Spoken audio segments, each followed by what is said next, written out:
Thank you for tuning into Stampscaping 101. This is my latest scene. It's called Memories of Maine, okay?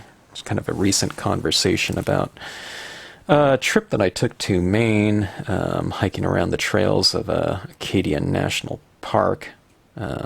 Recommend for anyone that happens to be in that area, or if you're looking for a really cool place to visit Acadia at the height of a peak color there in the fall, and it's really spectacular. But anyways, this scene here that I composed wasn't necessarily, with the idea of Maine in mind, but this autumn series of designs, the autumn brook, autumn bank, right and left, kind of lend themselves to that type of look here. So trying to go for a varied fall foliage in this with yellows, oranges, reds, and greens. So sometimes bringing all those kind of different colors into a given composition, especially with all those colors kind of in a very tight space, can look kind of cluttered sometimes. So it's a matter of trying to harmonize everything together. So I used a lot of those colors that I just mentioned in the form of dye-based inks, okay? Kind of your fall foliage, looking earthy tones, I guess you can say, all right?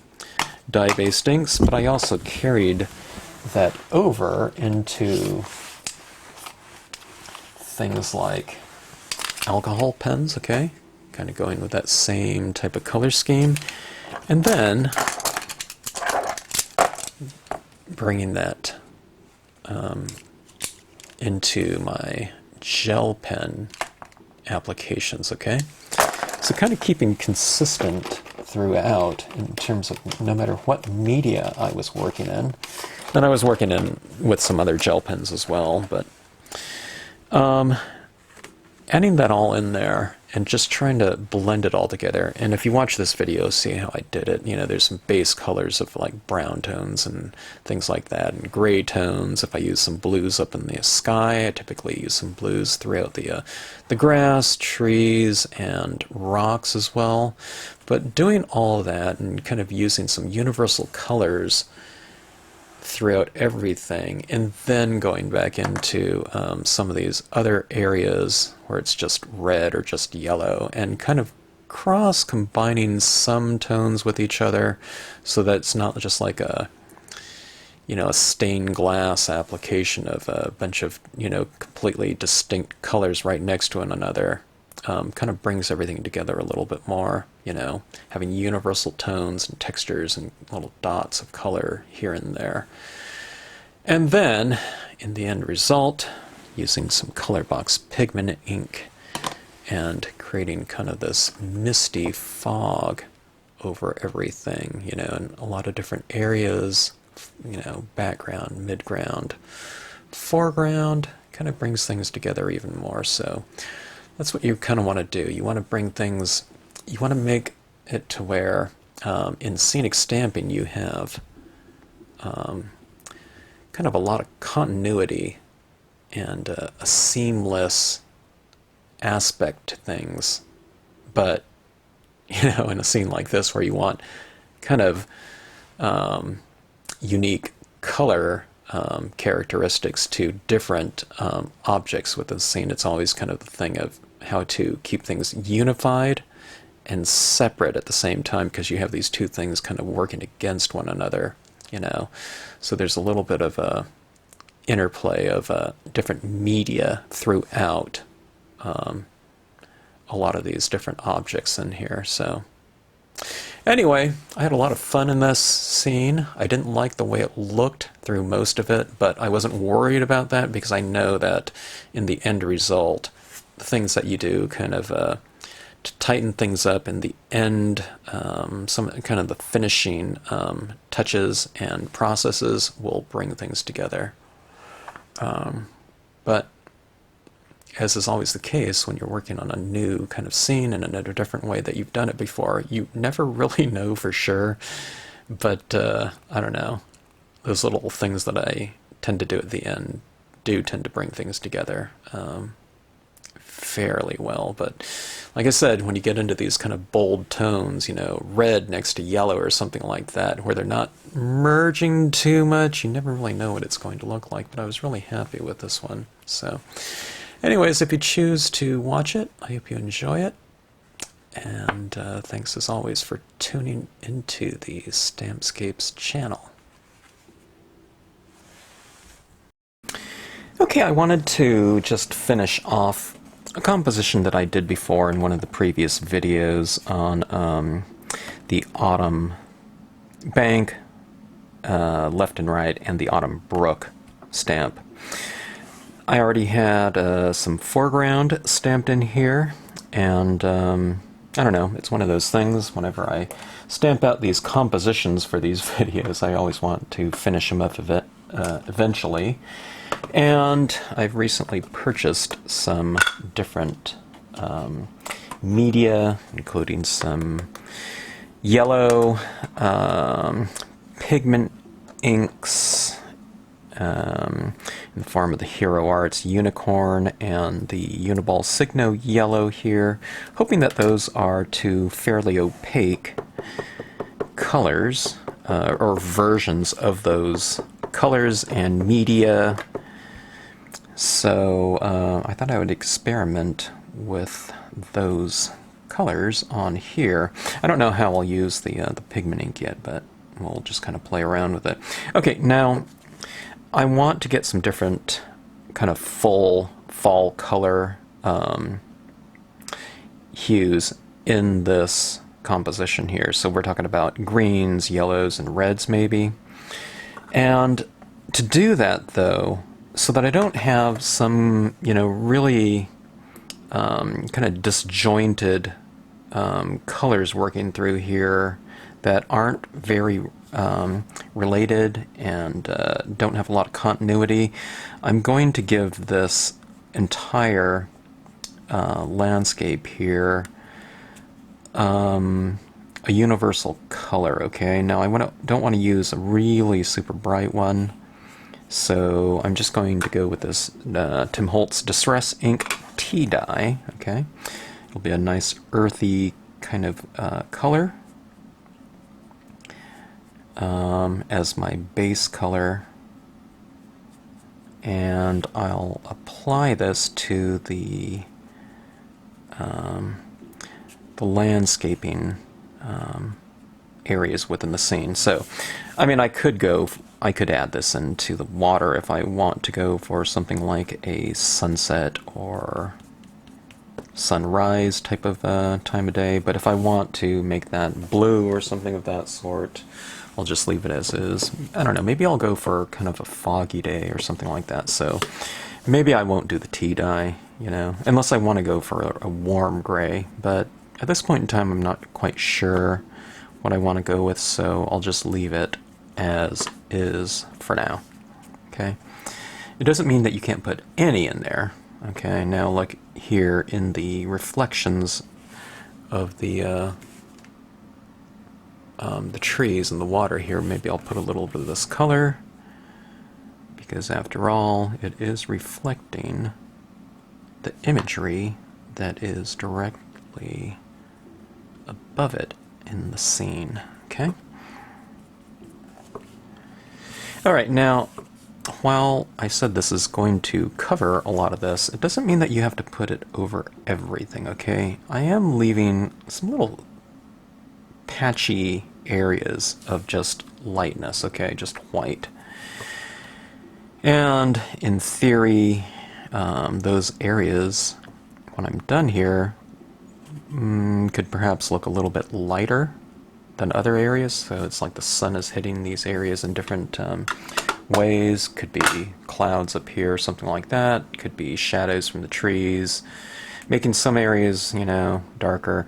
And not everything you see in the scene is the thing, the thing that's creating variation within the scene. I mean, who knows? There could be more trees out this way. There could be an overhanging branch here. There could be, you know, who knows what, you know, out of the picture, okay? So you don't always have to kind of reference things that you can see within the scene. You can just kind of change things around a little bit. however you want. Okay, now, I tell you what, let's go ahead and add in, these two colors might work nicely, the Distressing Peeled Paint and Mustard Seed, the green and yellow. Okay. And, okay, I was trying to decide if I want to use that same tip as the tea dye. I don't know if I do. Maybe not. Let's go with a clean tip. It's stained, but it's clean, I think. I just washed these out just a few minutes ago.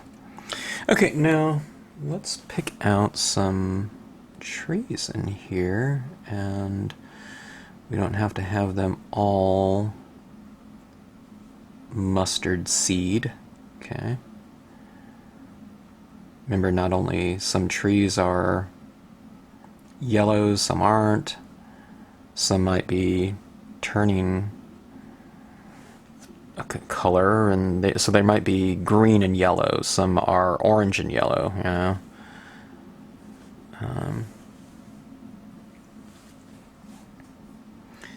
And where you choose to apply these different tones is completely up to you.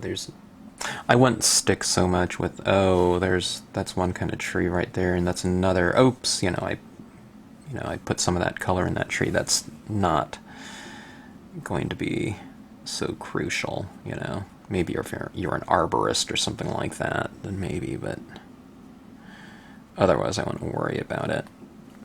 Okay, so that's what it looks like so far. All right. And I am putting some of this yellow down into some of this, I don't know, whatever, ground cover, the grassy area. Those areas turn colors as well. Okay. Something like that. Now, I tell you what, I will stick with the same tip right here. And let's move into this peeled paint, okay? And whenever I kind of change colors, hue, I always kind of lightly dab it into the scene at first to get an idea of what that color is going to look like. This, because I have a lot of yellow in here, it doesn't look too green so far. But the more I apply it, the more green it should look, because you'll have less of the yellow in here remaining, okay?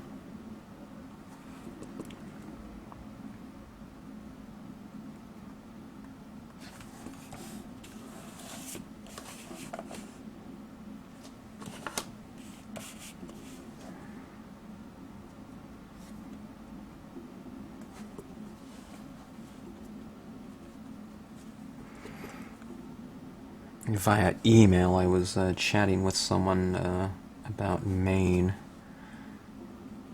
recently, and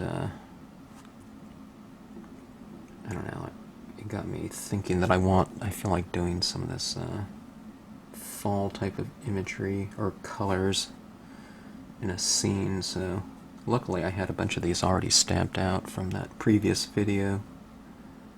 Not that I couldn't do it, but I just felt like getting into it quickly. Okay, hitting some of these areas underneath the trees a little bit more, creating some deeper shadows in here. And I'm also using this stylus tool at an angle, okay? You don't always have to use the full amount like that, alright? It's kind of using it more like that. You can dab it on its tip there. Just a small portion of it.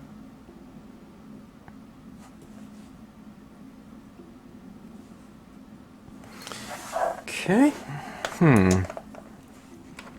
It's looking a little bit monochromatic. Well, we're just going with a couple different colors so far, so I tell you what, let's ramp it up a little bit, so to speak. Let's start adding in maybe some bolder tones, maybe some orange or reds in here. I tell you what, let me go with a little bit of this walnut stain right here, okay? Red is pretty bold, so maybe we'll have a little bit of this walnut stain. It's kind of a reasonably deep brown. Not super deep brown, but that'll provide a nice transition, I feel, into some of those red tones, okay? From these other distressing colors.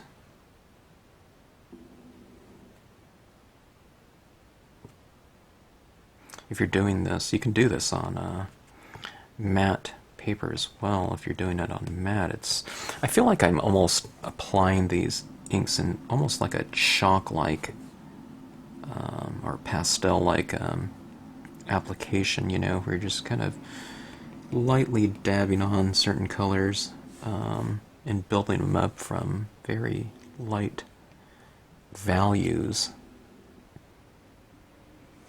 You know, where it's kind of a softer pastel look. And I'll have to try some of that at some point in time. Okay, now let's look at some oranges that we have. And I tell you what, a lighter value of red is what? It's pink, right? So let's start off a little bit lighter than red, okay? This pad is due for replacement. You can see this is what happens to Marvy pads, but this is like a 20-year-old pad, but it's getting a little bit indented there, so the fabric is starting to break down. Finally,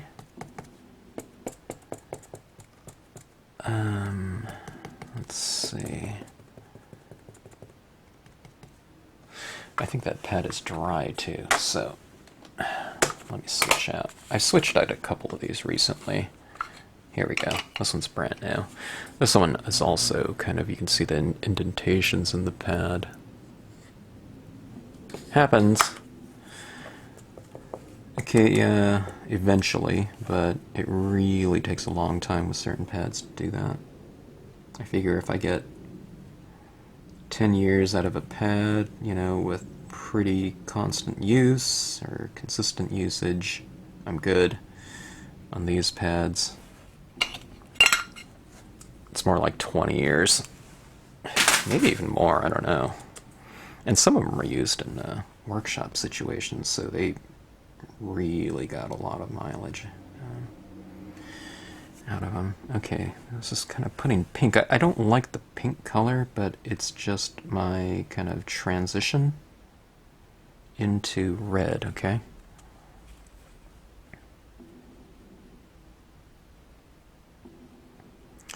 So remember, I kind of like to build things up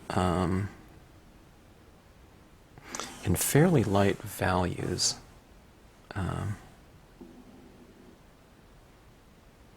Of any given hue. That's why I tend to work light to dark. That's in terms of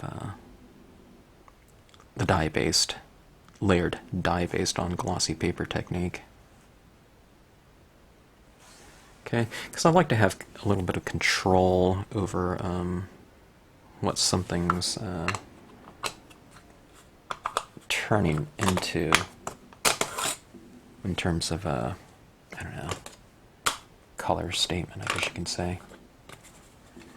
Okay, here comes some orange, alright? And I'll apply the orange in the same places as some of that pink. It's starting to look a little muddy now, and I know that, okay? A little bit too orangey. And that tends to happen when you add this kind of quantity of ink over a certain area, but I have ways of bringing out the crisp look of these objects within the same too. Right now I'm just going for that nice kind of a color variation that you might see in kind of a fall color setting, maybe. At least in this terrain. Fall in California tends to look a little bit different than this.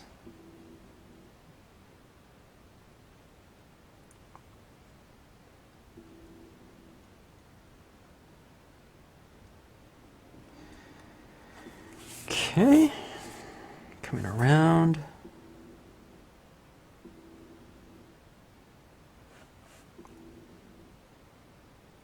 A little bit of touch here and there as well with that orange. You can put some of it down in that landscape. Okay.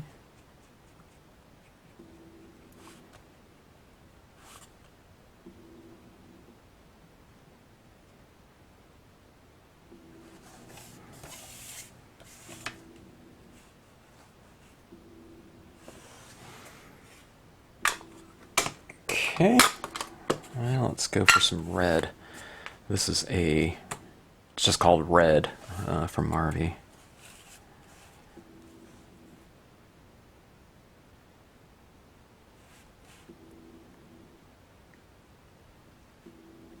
The intensity of this red is kind of overpowering things, so we'll need to kind of bring up other areas to that similar intensity, just to balance things out a little bit. Okay. Now, as I'm doing this, it occurred to me that I haven't been adding it down here in the water as the reflection, so let me go back to some of that pink. Okay, and we'll add that down here.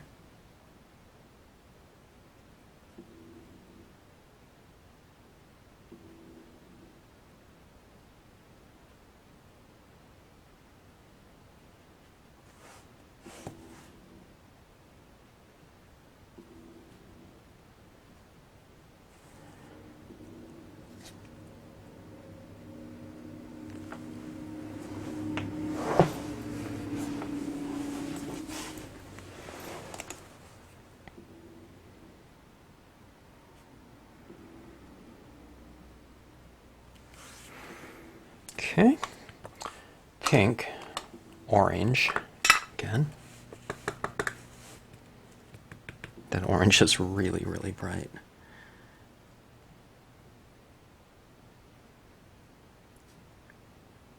Kind of smoothing and blending out that pink a little bit.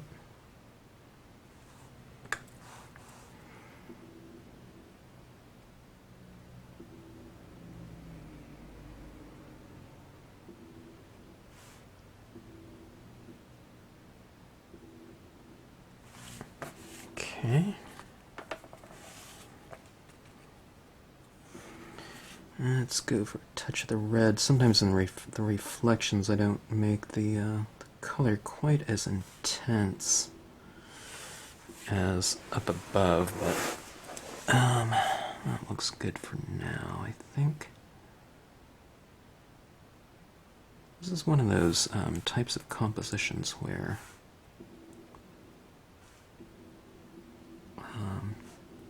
things go through this period wherein it looks a little bit kind of blobby, for lack of a better word. But we'll redefine things. But if you want that kind of nice saturated color, that's what we do. Okay, now let's see. As I was saying, let's go into some more intense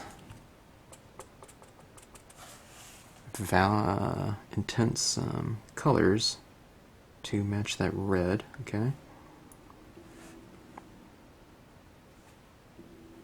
Okay, there we go. It's starting to kind of balance it out a bit. the red doesn't look quite so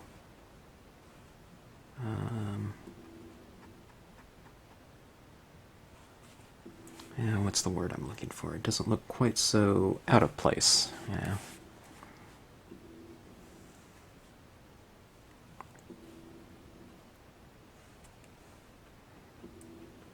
So you kind of match things through hue, which is the color, you know, and you unify things. Then you kind of match things in terms of intensity, the relative brightness of an area, which is not the same as lightness, okay? Brightness is the intensity of a color. And, you know, we'll bring in values, light and dark as well, but you really need to have kind of similar intensities. In most cases do kind of unify,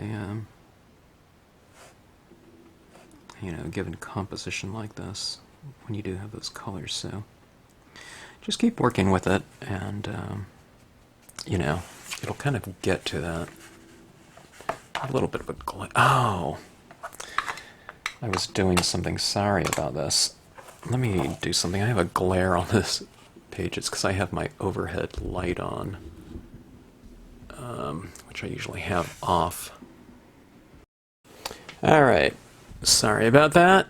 I have 3 lights, like one over here, and one above my workspace right here. And I was doing some product photos for an acquaintance, and I was using my overhead one, which with glossy paper makes it look all kind of glary, so like that. Alright, so I just turned that off. Okay.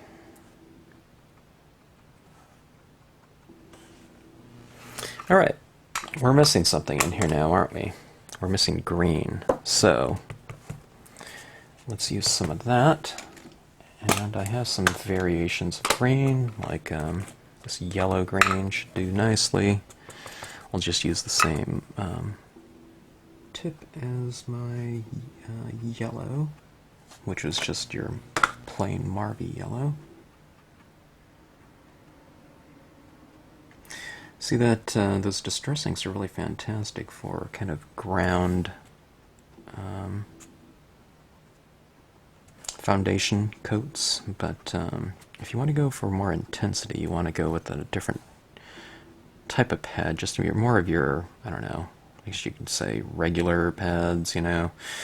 Most pads by companies are super intense. The distressings are a little bit more aged and mellow looking, which make for really fantastic, like I said, base coats for kind of your more intense colors, you know, your brighter colors. But if you use something as a foundation, and if you cover it, it doesn't mean that that foundation can't be seen anymore, because these are all transparent colors when you're going with dye-based colors, okay? What you put underneath as a base coat is going to affect what you see overall, because there's just like layers of transparent colors that you're layering on top of one another. Alright, this is a jungle green. Let's get a little bit more bold and go for a light green. It's a very lime green. It's the number 11 from Marvy. Okay. I don't want these trees to be lime green, but I just want kind of an overall brightness to be present here and there within the scene. So it's like I brighten everything up and then I knock it all down. But the richness will be there. But sometimes I don't want it to be overall too intense everywhere, okay? You want kind of little patches of it, otherwise, I don't know, to me it doesn't look very natural or realistic. You know, it's too, I don't know, it's too loud, I guess, for the eye sometimes.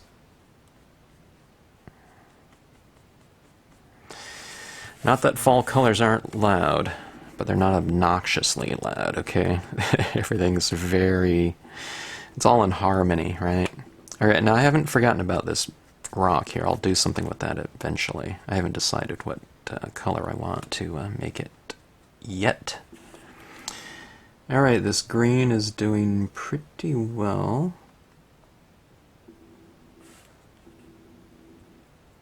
Kind of adding nice... kind of...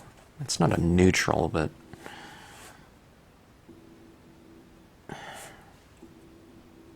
It's, I don't know, it seems to be kind of... there's kind of a unification that's starting to happen, I think, between all the different... Okay, I can't forget about these reflections down here, so we'll add some of that green down in that area.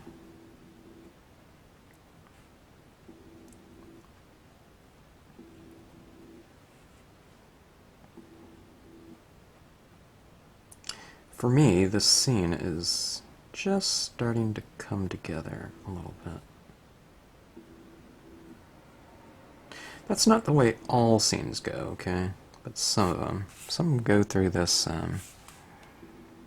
period where it's not really looking all that great. It's the ones where you use a ton of different colors on them, but I'll show you how to bring it all together and where all that color will come around, and it'll be nice and effective as far as what you're going after. Okay. Alright. I think it's time to hit some areas with some shadow. Okay. And to think about, I don't know, just kind of an overall definition of form that's happening in here. Maybe hit the sky and things like that.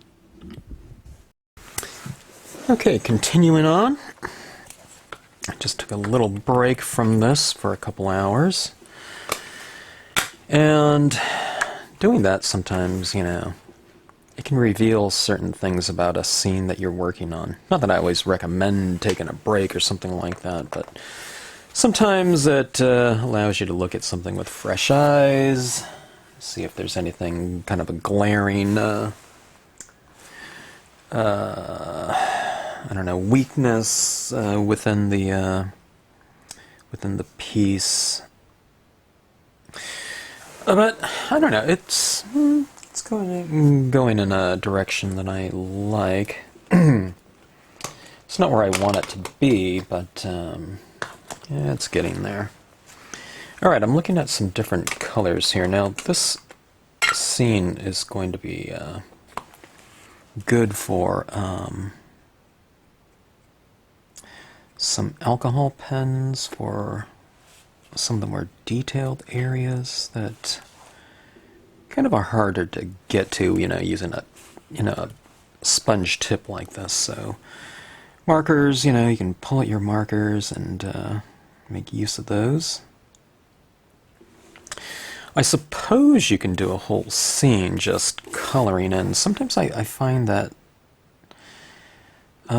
just like in just using only dye-based inks in certain areas without those kind of universal kind of base coat colors, though, if you just kind of color things, sometimes things can look a little bit disjointed in terms of kind of this natural continuity that you would find, you know, out in nature with the different colors. What you get is, even if one tree's largely like red and it's next to something yellow or something like that, invariably you're going to have light reflecting off, you know, that red tree, reflecting on the yellow, and, you know, and the same for the yellow on the red. So things do get a little bit more. If you held out a red leaf and a yellow leaf, you know, separately you'd see that you know, one is one color and the other is the other, but when you start talking about light and the reflective quality of objects, then we're talking about a kind of a different thing, or we're not talking about a different thing, but a different kind of aspect to scene lighting comes into play. And, you know, and thus how things relate to each other. Okay, we need to kind of bring a little bit more continuity again, and I'm going with a brown here. Brown is certainly related to those other colors that we used in the form of the distressings, like the tea dye, and can't remember if I used the walnut stain now or not. I think I did.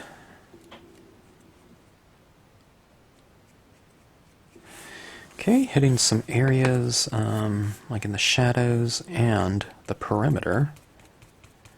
The perimeter will kind of create a little bit of a framing device in the form of like a vignette.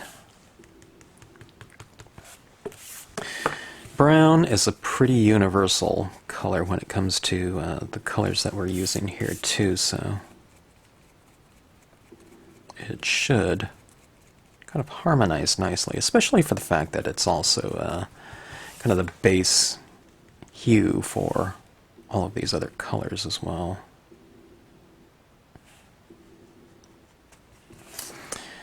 Okay.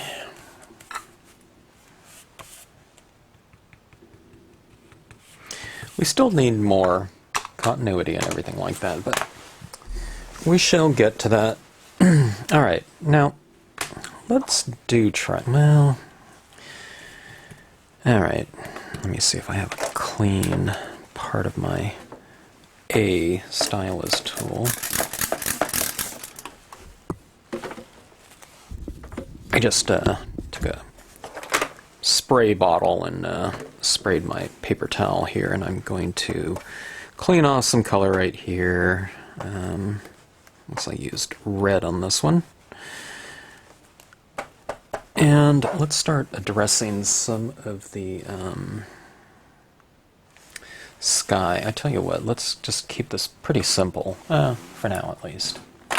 We'll see what comes of it, but let's go with some gray. Okay, this is a Memento London Fog, and I think I'll go with gray. And I know this is a very light gray, as you can see, but sometimes on gray colored days, you know, not real bright out, the color saturations are more intense because you don't have such a bright light kind of washing out all the you know, the intensity out of color and objects. Okay, I'll retain some of the white of the paper though, okay, just for that little touch of variation. Okay, why don't we bring some of this into these rocks as well. This is the boulders with lichen down here. This gray that I'm using, the London Fog Memento, is a fairly light gray, as you can see. So it's something where, you know, you can pretty much go over just about anything you want in the scene. And I'll do that. Again, this is kind of, I don't know if it'll, you know, we'll really be able to tell that it's been laid down over the top of all that color, but again, it can be one of those universal colors that brings a little bit more, you know, slight continuity to the all the different objects and different stamps that have been used in here, thus kind of merging them together in hopefully a nice seamless fashion. Okay, so we have that little bit of gray. It's hard to tell it's gray, but let's see. Here's white, so you can see the slight difference in value on the card, okay? Now let's give a little bit of a hue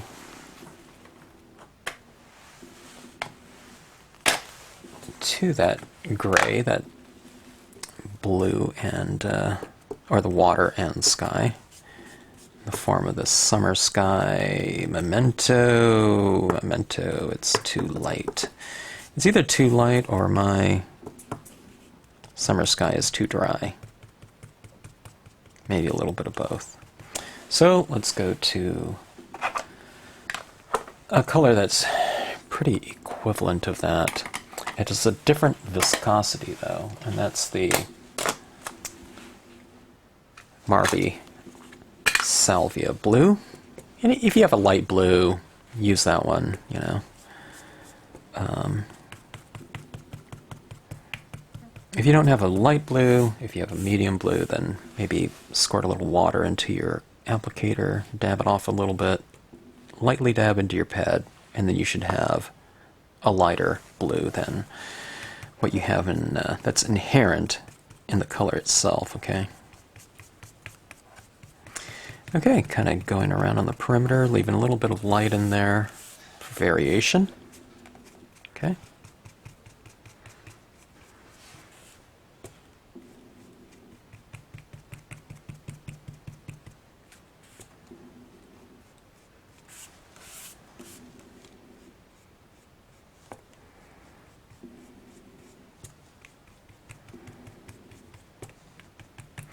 I'll add some of this to these rocks. Boulders with lichen. I'll add some of this down into the grass and over the trees as well. You can do that with a really light blue like that. All right. Could use a little bit more variation, I think, but building slowly here. I could go for a little bit of a darker touch out there, but I don't know if I will at this point in time. Maybe in the shadows? Alright, I'm going to do it. What I have in my head is some shades of black.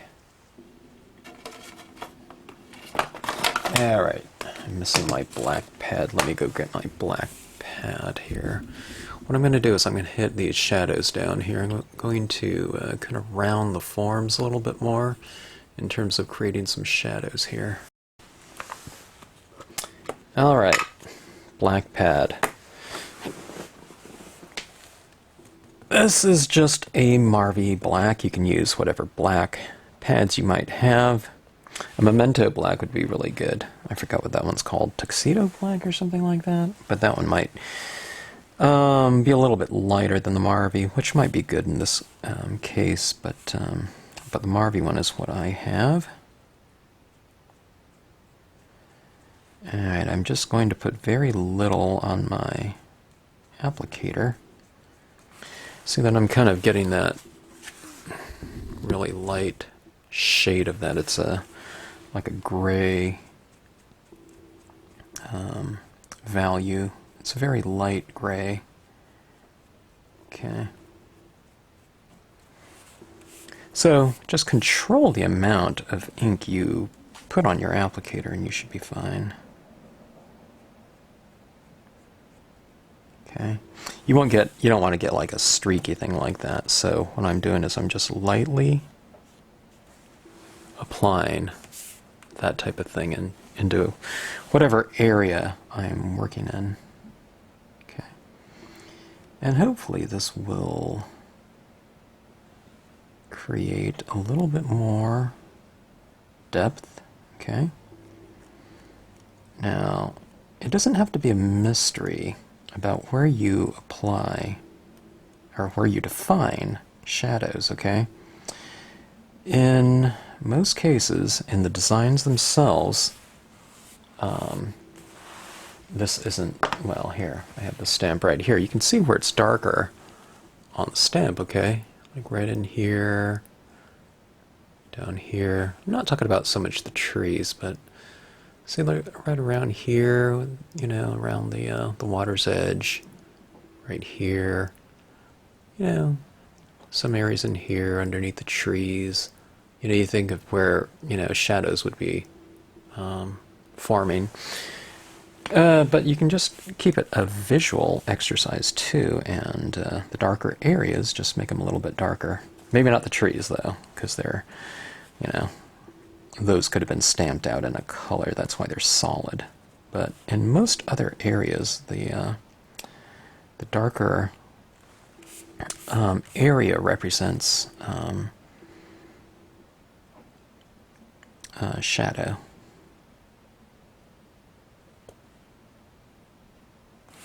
Kind of hitting some areas underneath these trees. If you kind of make some areas underneath the trees a little bit darker, then it can also make the trees, or, you know, some areas around it, seem lighter by contrast. Okay, see that little yellow tree there? It's kind of popping out more, right? It's because I put the shadow behind it. And I'll try to do the same for in here, okay?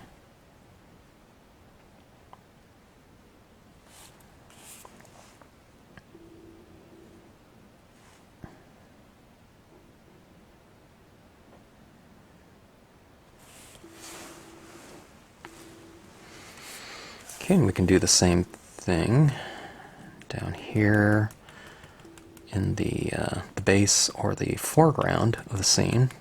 Foreground is usually, you know, it's in most cases, it's not always, but in most cases it's kind of the lower part of your scene. Sometimes you have an overhanging tree limb or something like that, and that could be foreground, but for the most part, in Western perspective, you know, it's things kind of higher up represent things farther back in the distance. I think in some types of is it Eastern composition or something like that? Sometimes things higher up represent things older or something like that. I think it represents time sometimes. Not sure, I can't remember, something like that.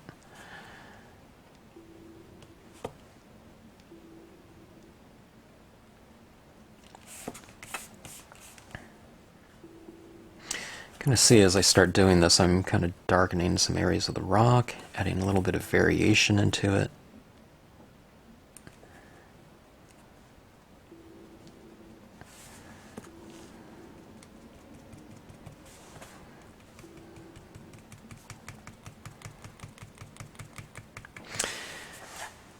It's kind of bringing it all together in some ways. I still don't have the color scheme that I'm really happy with right now, but I'm not done either.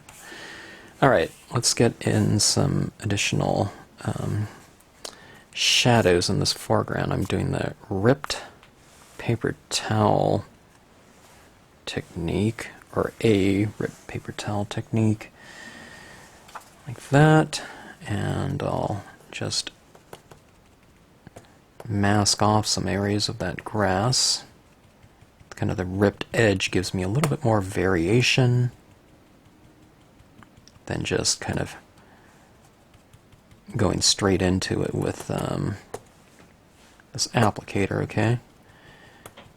It'll create a little bit more of a varied edge, you know, where dark meets light, or dark meets lighter. Okay, something like that down there. Starting to look a little bit more dimensional, huh?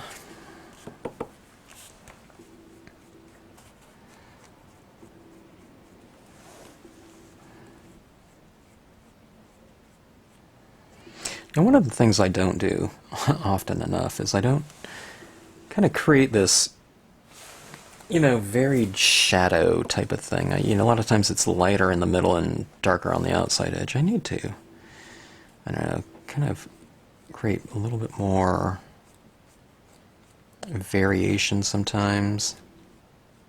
rather than just kind of keeping the middle lighter, you know. Because like I said, there's a lot of variation out there in nature just based on kind of where a cloud might be in the sky in relation to where the light source is. So why don't we just do a big streak of kind of darkness coming across here, like maybe there's a cloud coming in from this side, maybe there's a break in the clouds. Something like that, maybe.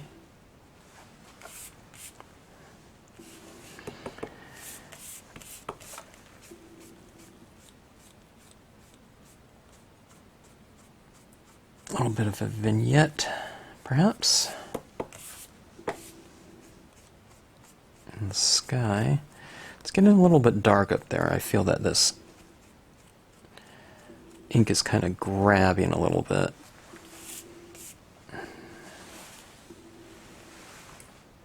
So maybe I'll come back into it with... let me try this Memento. It's a Bahama blue. It's a little bit more of a medium blue. I don't want it too bright, but I'm going to be putting it over the top of this gray so it won't look so blue, you know, like a bright blue. But I want a little bit of variation, I think.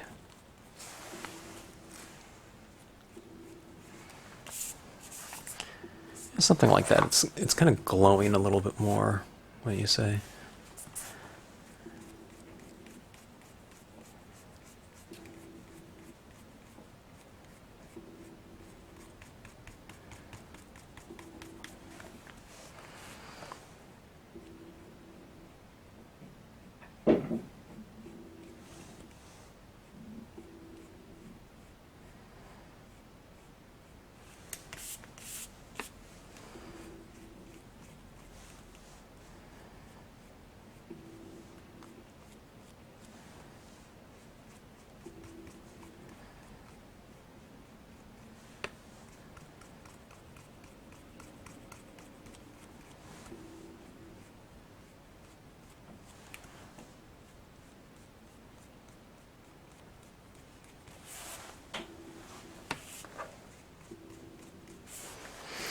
Something like that, I would say.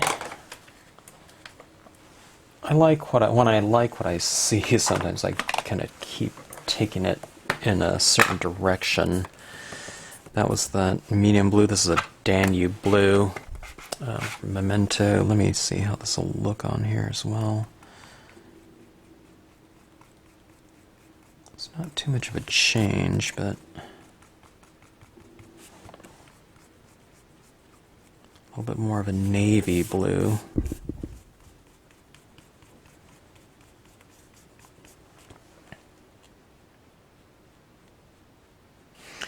And it never looks, you know, just straight, that straight color right out, because I'm applying a very thin application of it and layer, doing it in this kind of style. Okay. You can create a little bit of a relation between the rock and the sky and water, okay, for a little bit of continuity between those different areas, okay.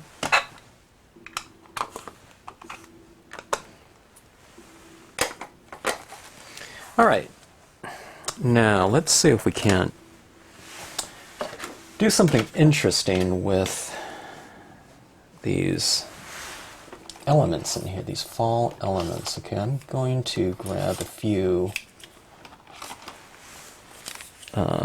alcohol pens. These are La Plumes. You can use whatever alcohol pens you might have. But I'm going for colors that are kind of roughly in the color scheme that I've been using. Okay, something like that. I think this would be okay, right? Kind of those are the colors that I've been using down here. All right, let's start off with yellow. Let's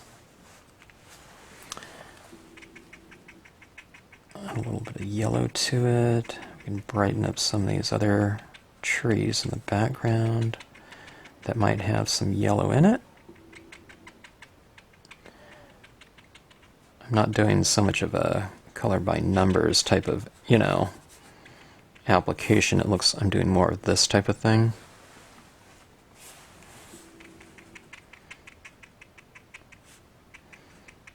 I see these as kind of a, the trees as being a leafy tree, and kind of this type of application might lend itself to that form, to that type of image. Okay, it's kind of brightening things up. I feel an intensity, in these marks right here.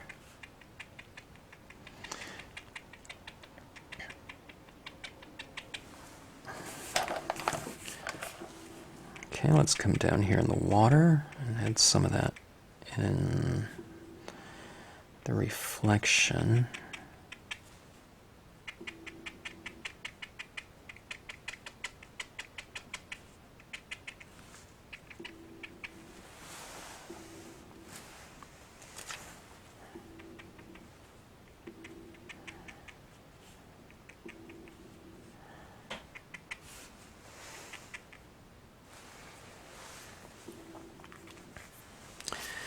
Okay, how about some green?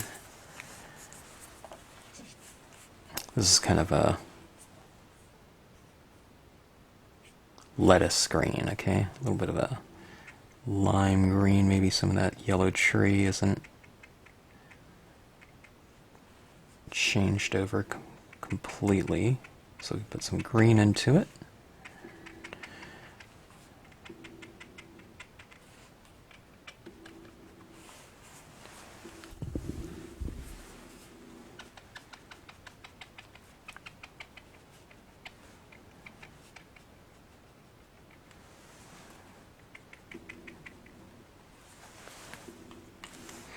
Alright, some of that red looks anemic to me, so let's maybe not go right away with that. Let's go with, how about a little bit of warmer red.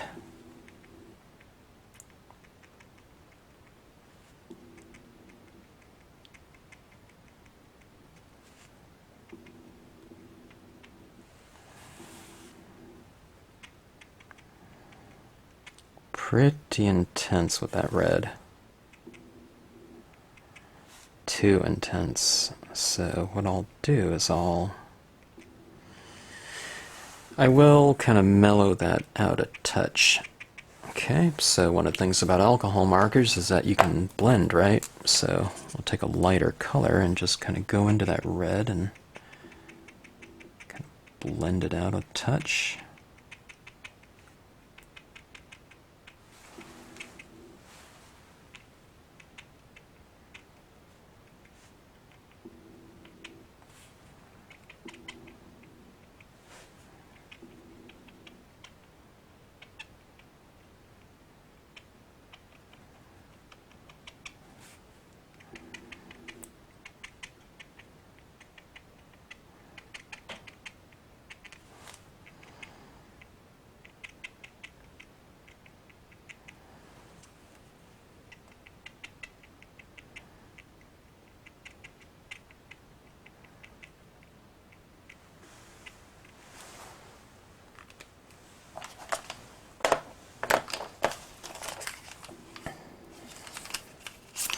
Let's go in with some of this biscuit. It's kind of the color of the tea dye and value of it. It's very, very light. So I'm using this more as like a blending tool, okay?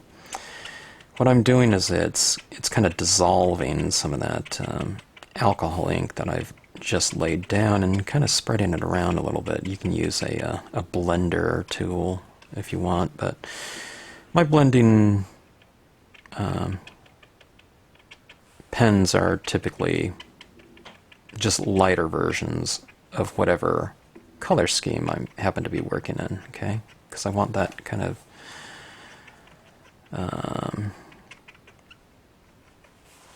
blended, kind of a fusion, natural look to the scene.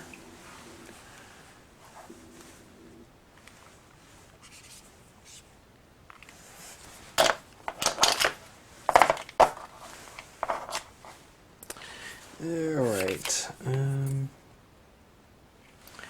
trying to think of what colors I want to go with. Let's take a look at some, like a darker green. Hopefully I have, yeah, kind of these more kind of earthy greens. This one's a elm green, this one's a jungle green. And I'll do kind of the same thing I did with some of that black. I'll go into some of these areas and maybe create some slightly deeper shadows. Okay, you can kind of look on the trees themselves and the trees that you colored, green or yellow. You can kind of come into the shadows of them a little bit.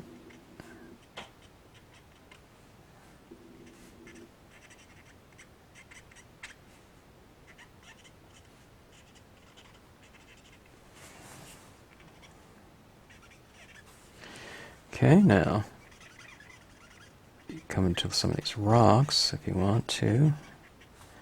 Could be a little bit of moss on the rocks.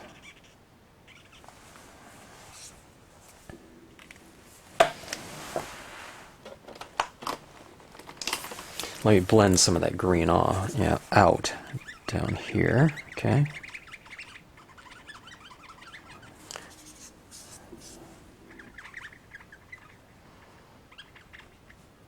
You won't be smearing any of your dye-based ink applications, okay, because these are alcohol pens, and what you colored your trees and everything with before you got to the pens was dye-based inks, which are water-based, so the two won't mix and smear or anything like that.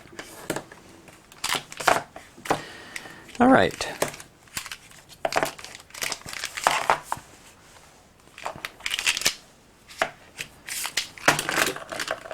I want some variation in here.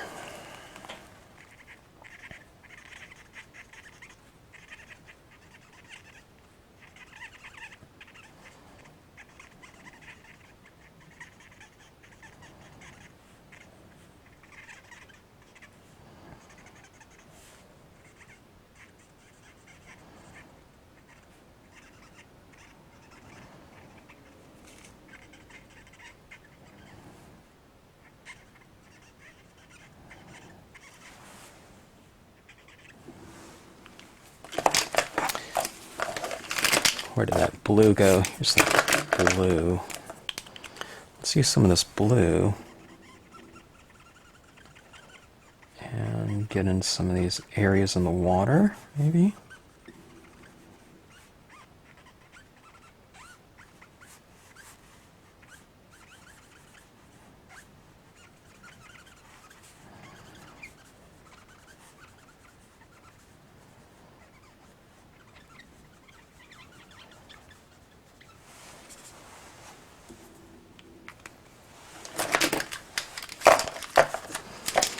All right, I have my foundation, I believe. It looks okay as a foundation, but it's not where I want it to be as far as my end result. Here's a periwinkle. It's a little bit purple. I think let's put a few little streaks of this in here just for subtle variation.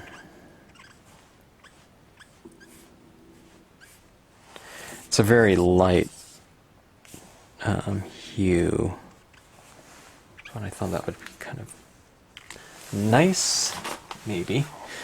It's nice when you have so many lighter shades of things. And by the way, there are some alcohol ink lines and brands and sets out there that are 50 cents a pen these days with the popularity of adult coloring books. There's so many so much media out there. I don't know what the quality is, but you know, at 50 cents a pen, if you have a few bucks, you can get a pretty good range of colors to work with. Okay, now let's see what I can do here. This is a yellow Uniball Signo pen. Okay, and I have some other pens that I'll use as well, but this yellow Signo pen, I was hoping that it would be nice and opaque, and it does seem to be. Okay, I needed a really good yellow.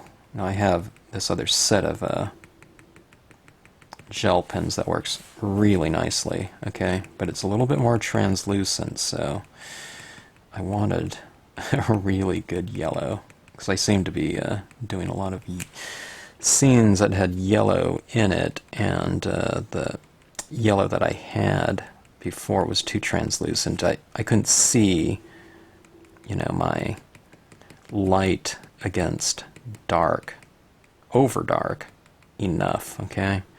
It's because the colors were kind of showing through a little bit too much. But those pens were also like, you know, I don't know, a couple cents per pen. Okay, this one's probably more like $1 per pen. So, still very reasonable media. Okay. Alright, I'm going to be doing a lot of detailed work here in the form of these pens, so let's zoom in, and I always say this in every video, I'm going to really try to keep this all within the frame and show you what's going on. Dynamic viewing this is not. Watching someone apply like hundreds of little tiny, you know, 0.7 millimeter dots onto a scene, but it kind of brings it to life, you know. See in here, that's where I've applied a lot of dots. I'll show you, see if I can show you what I'm doing here a little bit better. Okay, see these dots in here, and kind of bringing this out a little bit more. You see some of those dots down there. I haven't applied any down here yet, but hopefully it kind of brings it to life. Let's see, see right in here where it's kind of muddy. If you just kind of apply some of these little highlights, what you're doing is you're kind of reintroducing a crisp, light element back into those areas, and it gives it variation, okay? It gives it contrast and texture, okay? See that right back in there? See this area right here? Let's see what we can do with that. I'll put a few little highlights like this. And to me, little things like that right there kind of bring that area to life a little bit more, okay? Then you zoom out. It's a little more textural. It's a lot more subtle, of course, when you're zooming out, you know, and you can't see quite so distinctly, you know, what kind of marks or media have been applied there, and in what ways, you know, because when you zoom back, it just reads as, you know, a blended lighting in terms of, you know, these tiny little dots, but when viewed collectively,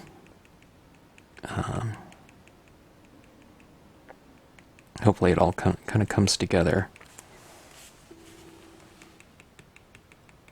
into one, I don't know, a little bit more of a dynamic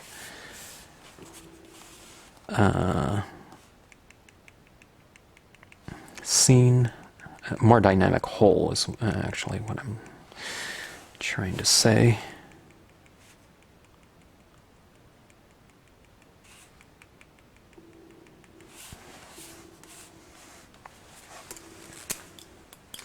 All right, let's take a look at some of that red pinkish area up there. Tell you what, let's go in the red. I'll add a little element of pink maybe.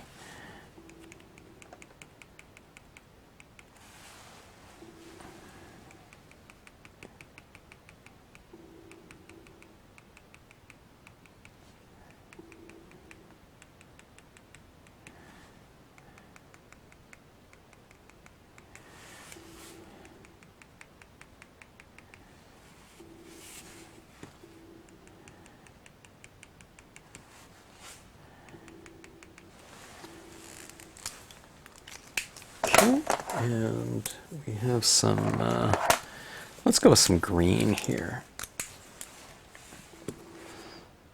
I still want some other shades of green back in there, maybe. But I just don't have right now. I think the green would harmonize with that area back there a little bit more. Let me see what I have.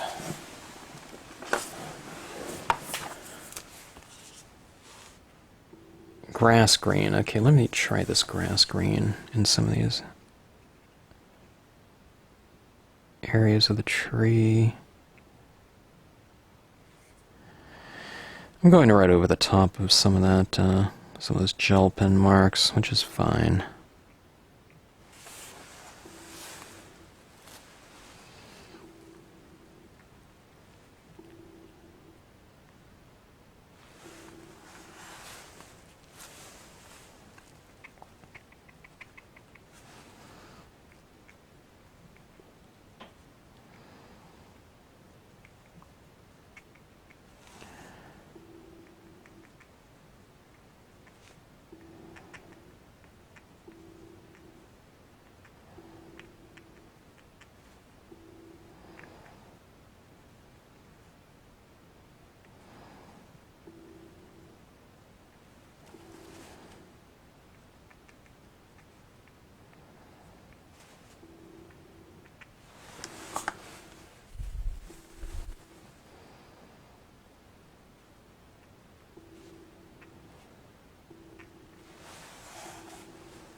I think this is helping a little bit. It needs to be, I need to blend it out a little bit, but I think that looks better. I needed that kind of shade of green, I thought.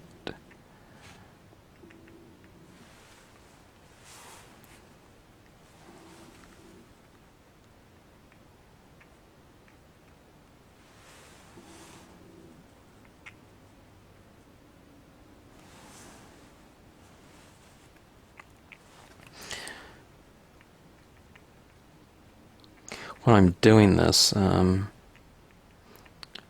mean, I am looking at objects to a certain degree, but I'm kind of looking more in terms of areas. You know, I see that green here, green there, you know, I'm kind of trying to spread it out a little bit, you know, just so that there's just a little bit, at least in most areas, okay? So I'm not looking at it, no, oh, there's a tree over there, and there's a tree, and there's a bush right there, or something like that. I'm looking more, you know, just kind of spreading it all out. Like, I don't have some over here, and I need some over here. There's a lot more over here, so let's add more of it over here. That, you know, that's kind of what I'm thinking. Now, when I'm applying it, I'm not going to apply it over, you know, red or something like that, but that's kind of more the general concept of as far as choice, application choice.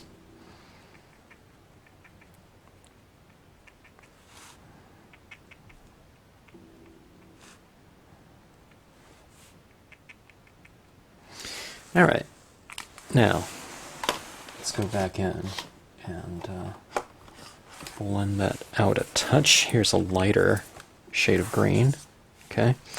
Apple green, alright? Just some kind of yellow green. We could use the same green that I used before as well, you know, but let's see what this variation looks like here.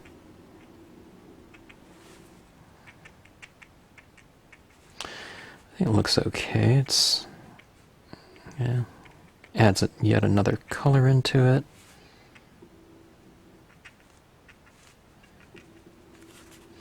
It's kind of adding temperature as well, you know, when you use a kind of a more yellowish green, it adds a bit of warmth to those areas that it's being applied to. Green's kind of, you know, it's more of a neutral color, you know, just basic green. Add a little bit of blue, it's cool. Yellow and it's warm. Okay. For the most part.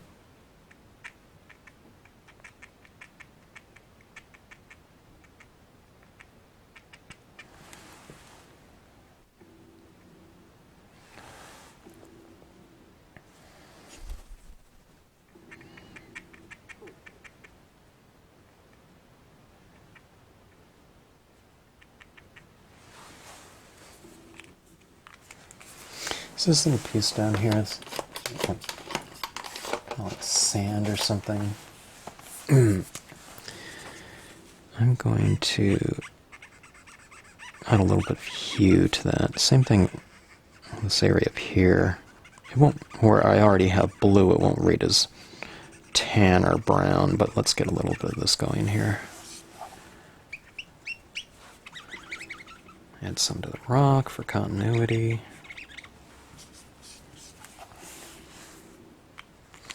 All right.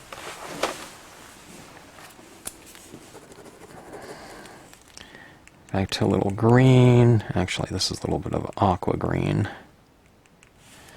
which I don't know if I like too much. It's too much of a blue-green here. Oh, but I have my gigantic set of pens, my gel pens. If you haven't seen them, this is a 180 color set that I picked up for $26, and someone told me recently that it is now up to $30. $30 for 180 colors and 180 refills is not too bad. This color that I'm using right here is still too aqua. But the beauty of this set is that there's a lot of variations of hue values, light, dark, warm, cool, you know, of all the different colors. There's glitter. If I want a yellow-green, I can have a yellow-green.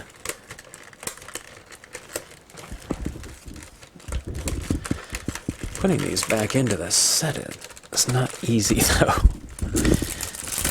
I can live with it, though, at $26 for 180 pens. Okay, this one is very light. Oh, works perfect, though. Really stands out.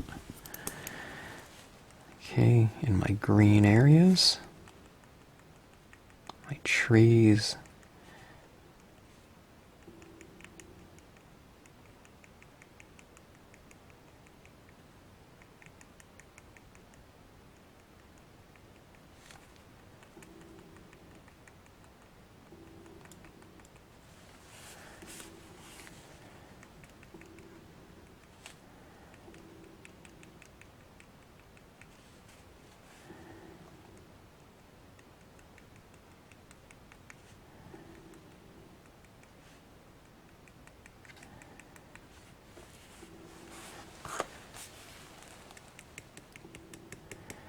down here in my foreground grass. Not in some of the darkest of areas, but in the lighter areas, because what you're doing is you're kind of creating these little blades of grass that are kind of reflecting the light. So if you're doing it in a really dark area, there really, in theory, isn't any light hitting those areas, so maybe just put a few dots in those darker areas or something like that.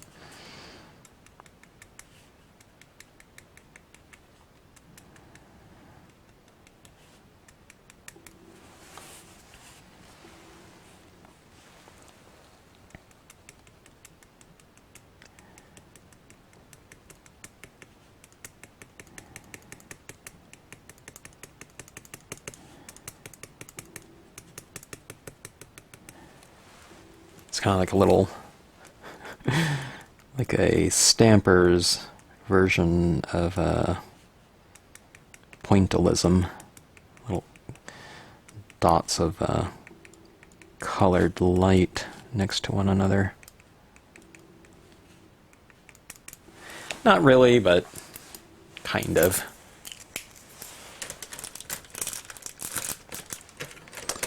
Okay, let's take a look and see if we can add some variation to some of that red. Okay. Here's a kind of a neon-y, ooh, that is really neon orange. Actually, it doesn't read as too, well, I guess it does. I was going to say it doesn't read as orange, but it does. Super, super bright. Look at that. Gosh. Add down here, maybe?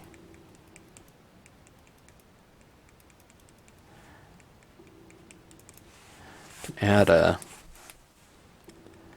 put this under a black light, maybe, almost, with this color.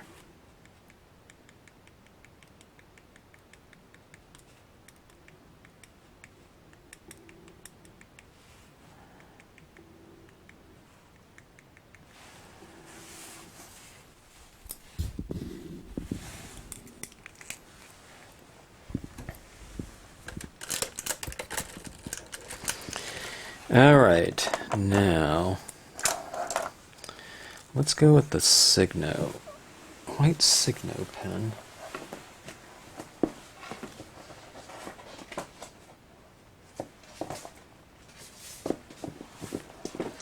And see if we can't bring out some of the highlights in these darker areas again. Okay, we've lost certain things with all these different colors and touches and textures and effects. Okay, this is just a white pen. Especially if you retain some areas of white somewhere, I think this looks a little bit better by doing so, by bringing in kind of an aspect of white light.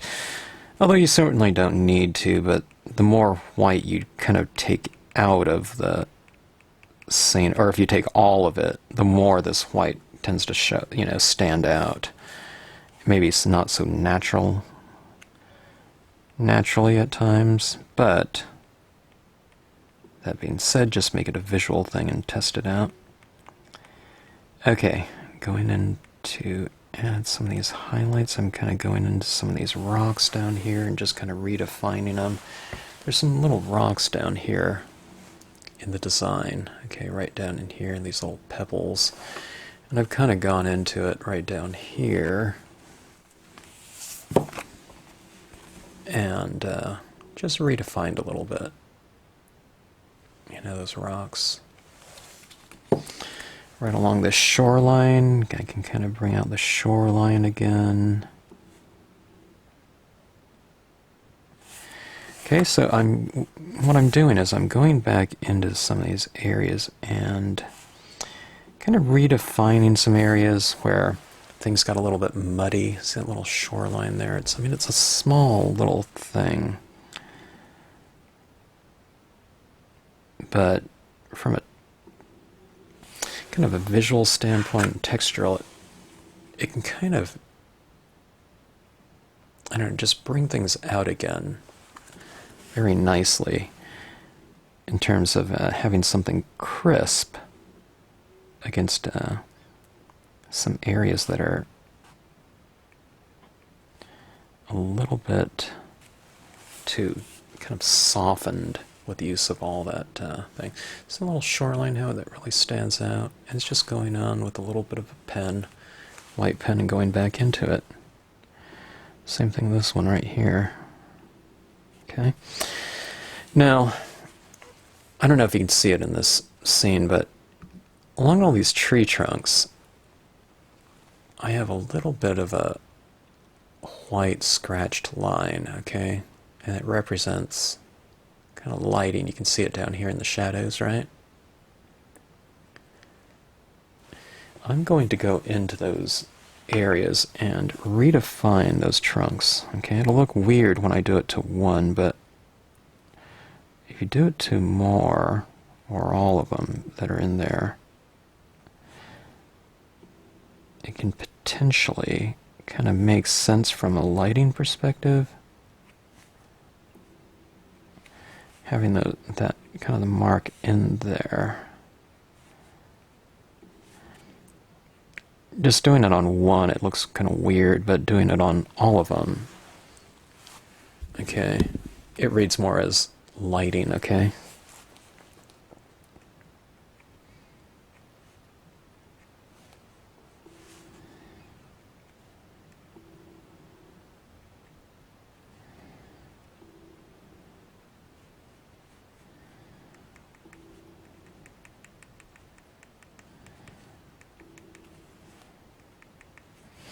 You can do that down in the reflections as well.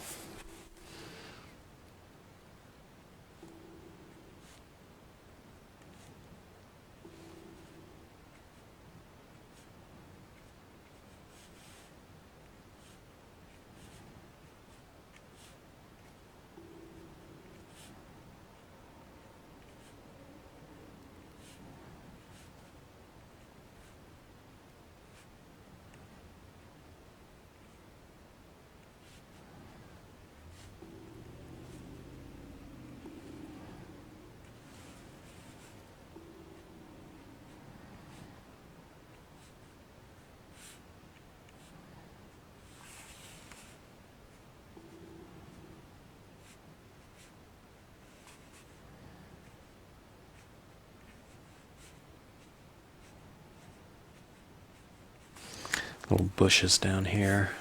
So that kind of brings it to life a little bit. Or maybe a lot.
I'm just going in here and adding a little bit of texture, maybe adding little rocks or something along the shoreline. Who knows?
effects on that rock.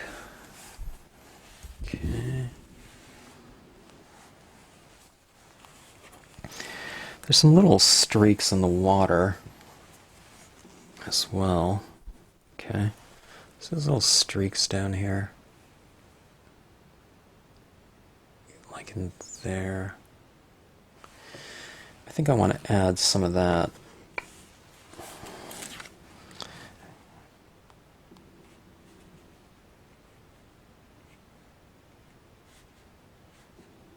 Just to give kind of a surface.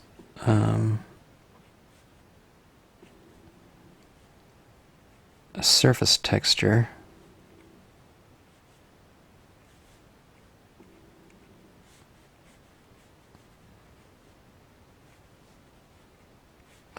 If you ever put down a streak that you don't like or a mark you don't like with the gel pen, you can just kind of rub it off.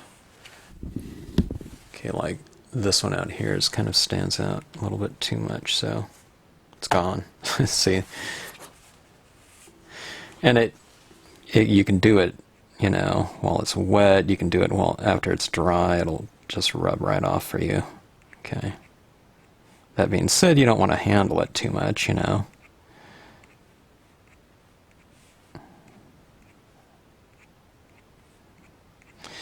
I spray mine with a acrylic sealant. You can watch the video on that. Or in our information section on the materials FAQ, frequently asked questions.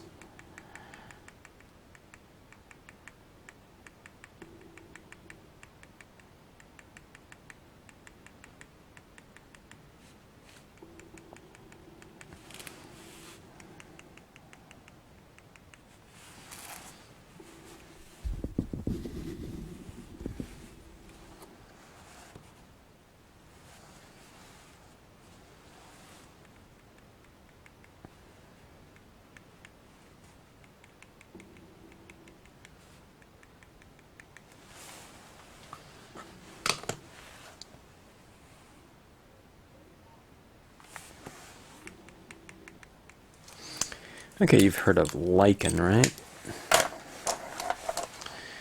Let's add some Lichen to the these rocks.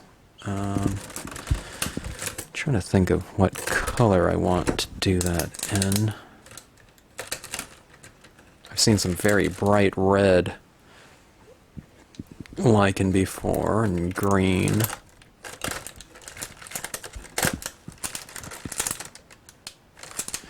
I'm looking through my 180 gel pen set.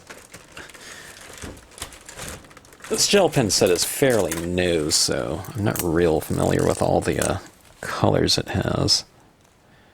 Not even sure. This one's kind of a burgundy. I'm gonna add some of that down there, maybe.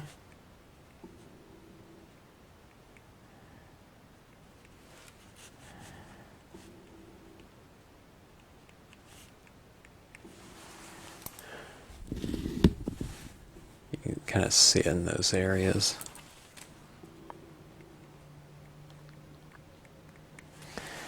Maybe it's more of a plum. I don't know if I like that, though.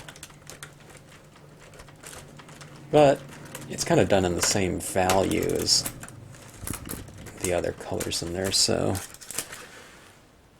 it's not too obvious. A lot of these colors in this set are glitter pens too, which I like, but I don't know if I want a glitter version of a color in this particular scene. Yeah, maybe if it's up here, but I don't know. Maybe not on the rock. Okay. This is a kind of a darker green. I can kind of do it patchy in there.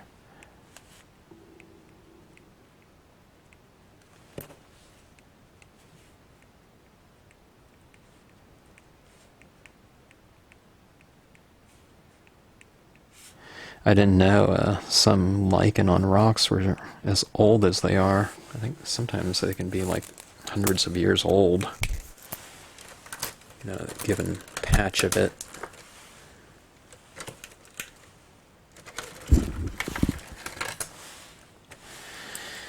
Oh, let's go with a little bit of an orange glitter.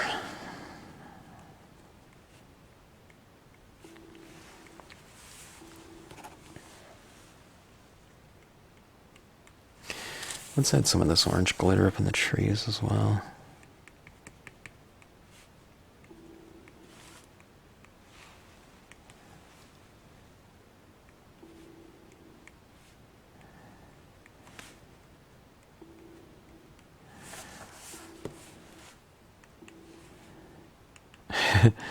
It's going to be subtle, but I don't know, sometimes you know, you can kind of layer things with kind of a rich tapestry of different colors and marks and whatnot. Okay, I don't know if I used this one already. There aren't any names of colors on these pens, you know, and I don't expect too much from... I forget how much these pens were. They're like 10 cents each or something like that.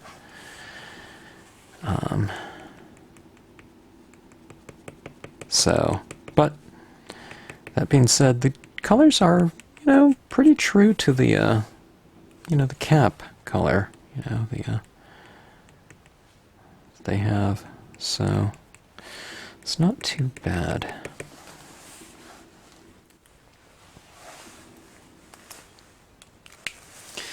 Alright, do we have a full kind of fall color scheme in here? Not too bad, I guess. Do I want to add anything else in here? I can add a kind of a dead tree over here. Maybe. I added this tree into the autumn set released fairly recently. Let's go ahead and do this one. I like this one, this Leafless Limbs image, because it's kind of a spindly looking image that you can add against a kind of a cluttered background. Now I kind of decluttered it a little bit by adding in those kind of nice crisp elements of in the form of the gel pen marks. So I don't know if I need to do this, but I think I will. Let's go with the VersaFine. Let's go with a little bit of a darker black. Okay. And I'll add this kind of in this side of the scene, I think. Something like that. Just another layer of depth over things, a nice crisp element that isn't going to cover everything up, you know, like a spruce tree would or something of that sort. Okay, why don't we go with another one? Maybe on the other side of the scene, just to kind of balance things out slightly. Maybe it could be in the back of some of these trees, I don't know. Something like over there. Okay, so right here and here. Let's see what I did. Alright.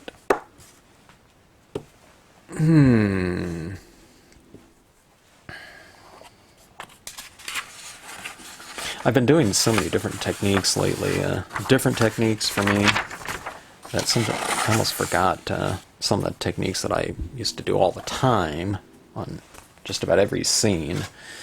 One of them being the kind of foggy, misty touch with my Colorbox frost white pigment ink and my mist applicator, very high-tech tool in the form of a cotton swab, okay? So I think I like what I have here, okay? But let's just add one extra layer of texture and lighting, okay? This is going to be just a very light application of pigment ink, okay? I'm using a pigment ink pad here that's pretty dry, okay? And you can see I'm blotting a lot of it off to get this kind of smashed tip. You see that? How it's kind of smashed and frayed. All right. I don't want it super wide or anything like that, but I do want it kind of frayed like that, and smashed down, because I want a soft applicator to give me a soft look, okay? All right, so let's add some kind of mist rising off of the lake. And it will mellow out some of the colors and values in those areas right there. You see it, see that kind of diffusion? You can see how crisp it is over here and how diffused it is right there. Okay. And I think the thing that makes it effective or more effective is if you just don't add it everywhere. Okay, don't just add it everywhere along that shoreline, otherwise it kind of looks weird. Okay? That being said, just like the gel pen work that you do. Now this is on glossy cardstock, right? So it rubs off just fine. Maybe on matte cardstock it kind of sticks a little bit more, but on glossy, it's very, very forgiving, okay? The big mistake everyone makes with this, though, is that there's way too much ink on here. I mean, I barely have anything, okay? Like 1, 2 taps, 3 taps right there. 1, 2, 3. You can't see anything that I've done with that 1, 2, 3, okay? But it's through this repetitive tapping, okay, maybe 10 times, you can kind of see that ink starting to read a little bit, okay? That's kind of what you want there. You want it to be a kind of a long, drawn-out process. You know, you don't want this to be completely nothing on here, but it's going to be different for everyone because your pad is going to be, you know, dry, wet. It's going to be different, you know, than the consistency of my pad.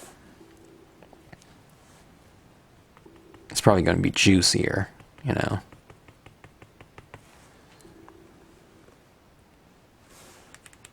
Okay, I'm adding too much, so I'm going to take some off. See, I'm kind of just dabbing my finger on it, and it kind of lifts it off, because I was adding a little bit too much. Okay. Alright. A little bit over here, maybe. It looks strange if you add too much in the darkness, because what that represents is this little mist in that area, and then you have light reflecting off of it, okay? If you won't be able to see mist and fog if there's no light hitting it in some areas, so you kind of have to kind of add a little bit more of it in the lighter areas.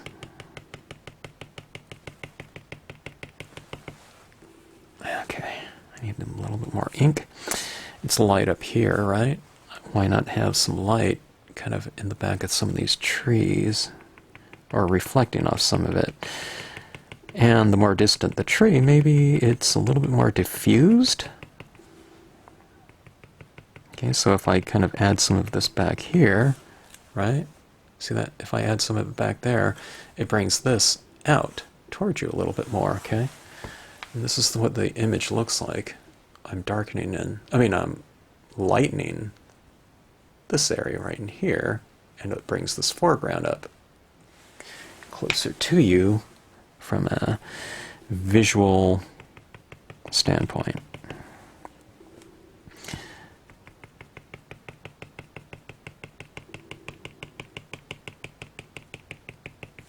See that? It's kind of fun, you know, watching that happen. Just a few little taps down there, and it make a world of difference sometimes. Maybe there's some trees in back here. Back in there. So suddenly these trees right here come out towards the front. I don't know, maybe that's a piece of this tree right here, but if you lighten it up something like that, it becomes a little bit farther in the distance, you know, back in the distance, okay? So it's this kind of like this little optical push-pull that you're doing, and it's just really with this very easy, simple technique, okay? You can do it in the foreground too. Maybe there's a little bit of a light or something that's hitting these areas, you know, or mist and fog, who knows? See that tree right there? Just creating that little bit of variation in it creates a little bit of depth within that given space, okay? Something like that. I don't know, I can put a little bit of a fog, you know, in this brush and these bushes right here next to the trees.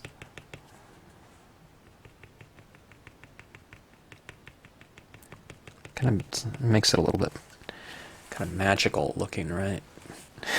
That's what it does to me. It's like, you know, that illumination could be, you could have a fairy or something on that lake, but look how nice that makes it. Doesn't it create kind of this element of mood? The thing that has always occurred to me,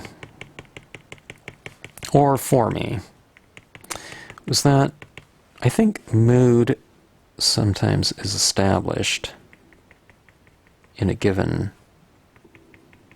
visual landscape, whatever, scene, photograph, but it's when we're made aware of the space between the objects. It's not the tree, but it's that fog, you know, in between you and the tree, or, you know, at sunset or something like that, when, you know, things in the air are illuminated, ash, dust. If you live in Los Angeles, maybe it's smog or something like that, but those types of things really give kind of a cool atmosphere to and mood to a given visual and scene. Things illuminate, you know, and you know, those dust particles in the air, or in this case right here, it's kind of little molecules of water suspended in the air in the form of fog. It's when we're aware of that type of thing that,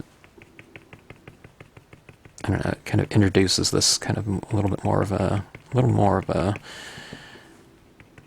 emotional quality to the scene. Okay, let me hit this a little bit more in the background there. It kind of pushes that back even more.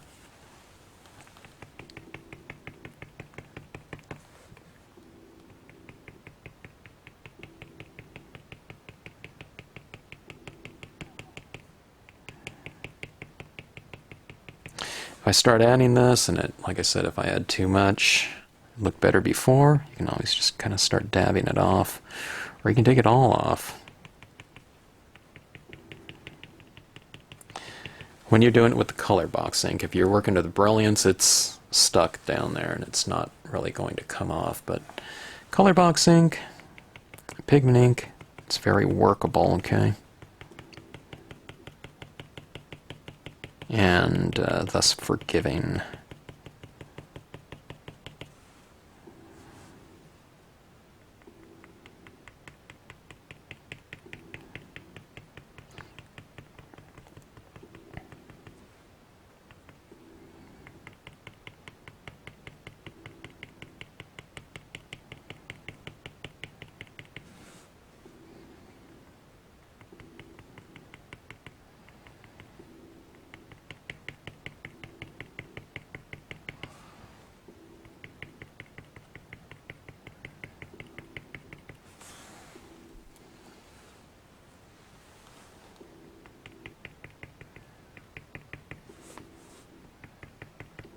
The scene seems to be getting foggier and foggier.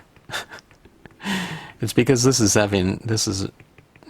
having a really fun time adding it. Maybe it looked better at some point in time, but as far as the process goes, it's a kick to do. Sometimes you just don't want to stop.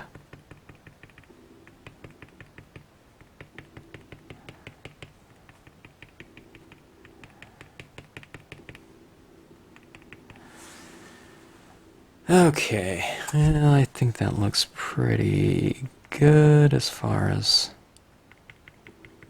what I think I'm going for. I don't always know what I'm going for.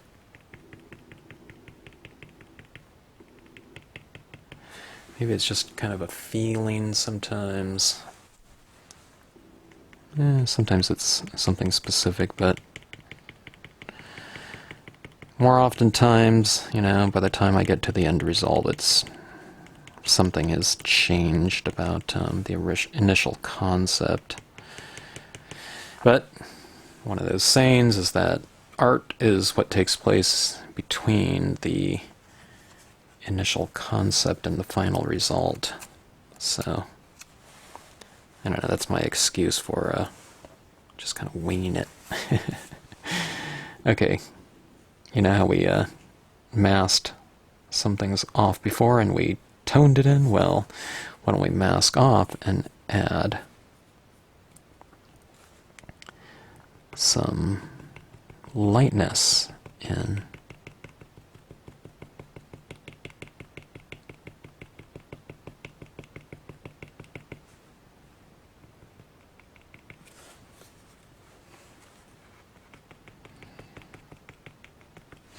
Okay, something like that, I think.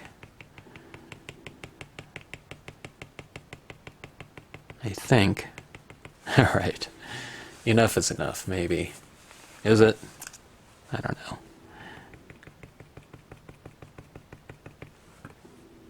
Enough could be enough. Maybe that's more appropriate. Until it isn't. Okay, let me see.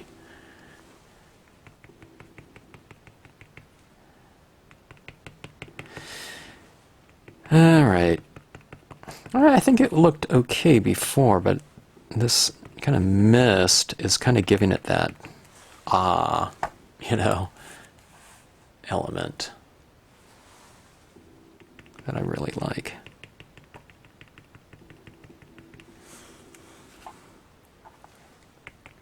It feels like it felt like a different time of day. Now when I'm doing this, I don't know. To me, it feels like the morning. Because you have that moisture in the air. All right, so let's take a look. See if it needs anything else or could use anything else in terms of improving it. I think that looks okay. It certainly went through, a fairly extensive transformation from the initial stages. Actually, maybe even through 80% of this, I felt that everything came together with the use of the gel pens, those tree trunks down there, the highlights, all the little details in here, and then that pigment ink in there. Okay? So sometimes that's what happens in the process. But as far as the colors that I used, you'll notice that I used kind of a certain family of colors within the inks, and whatever media I used after that, I used the alcohol inks and the gel pen inks. And for the most part, I stayed kind of within that family of colors, throughout, no matter what media I used, okay? Retained some of the lighter areas in here in terms of the white, which allowed me to add some of the Colorbox pigment ink in there, and for it to make sense, to have kind of white reflected lighting in the form of mist within the scene here, so I had to kind of keep some areas a little bit lighter. If it was all colored and you just kind of added white in there, sometimes, like I said, it looks kind of weird, so. Yeah, gosh, this even looks different when I do it like that, or like that. It looks darker like that. It's probably, we have all this reflected light in here, but let's see, there we go. It looks a little bit, it looks pretty dimensional that way, doesn't it? It's like a curved TV, right? But anyways, let me see. That's what it looks like, more like it. Nice and dimensional in terms of the appearance. But anyway, hope you enjoyed the scene.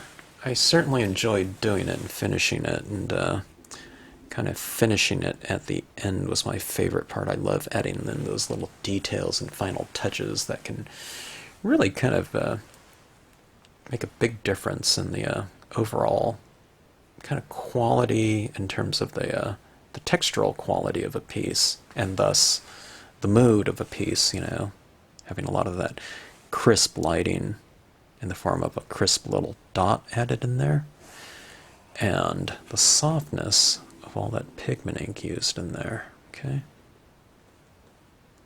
And it all harmonizes into one in the end, if you kind of stick with the same colors, I think.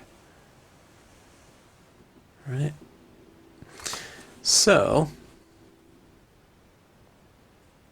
until next time, my memories of Maine. Thanks for watching.